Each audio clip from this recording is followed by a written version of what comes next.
last quarter of the 19th century was a remarkable period in American history. Cities grew at an alarming rate, the population swelled from immigration, and America rose to be the industrial giant of the world.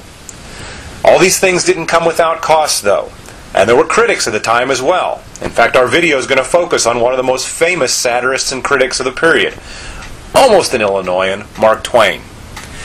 As you read chapter 17, though, the three things that you need to watch for. Number one, tremendous growth and innovation, especially in the urban areas and in industry. Number two, Gilded Age urban problems, especially for the working class. And number three, the rise of populists and progressives, the political answer to America's new problems. But we start, not in Illinois, but just across the river, in Hannibal, Missouri. Hi folks, today I'm in Hannibal, Missouri, home of Samuel Clemens, otherwise known as Mark Twain, one of America's most famous satirists. Behind me is the home that Mark Twain grew up in.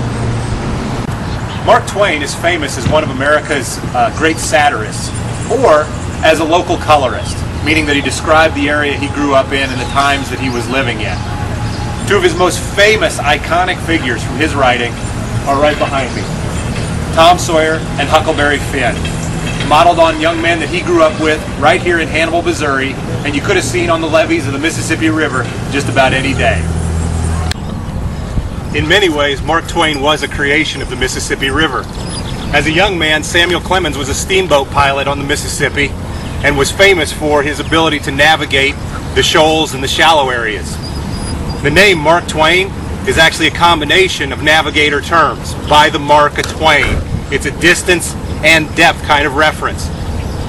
Clemens was influenced by the river, so much so that he turned his entire career into a reflection of his experiences here in Hannibal and along the Mississippi River.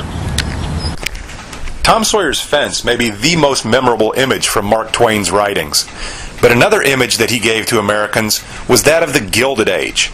Twain was a great critic of all the growth and the unsupervised development of the United States during this period.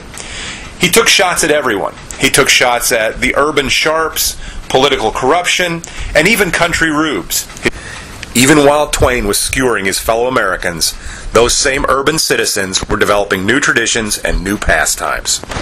By the 1870s and 80s, the big cities that were growing up in the Midwest and around the country were beginning to compete with each other for industrial contracts, for laborers, for population.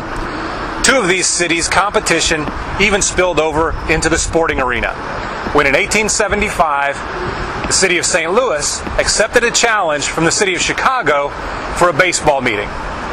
The two teams played each other that day, with St. Louis coming out on top. And both teams, the St. Louis Brown Stockings and the Chicago White Stockings, continued the rivalry right down to the day.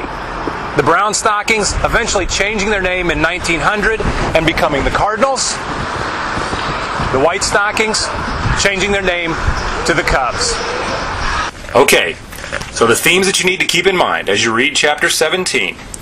Number one, the tremendous growth and innovation of urban America. Number two, the Gilded Age urban problems. And number three, the rise of the populists and the progressives. So long from Hannibal and St. Louis. I'll see you for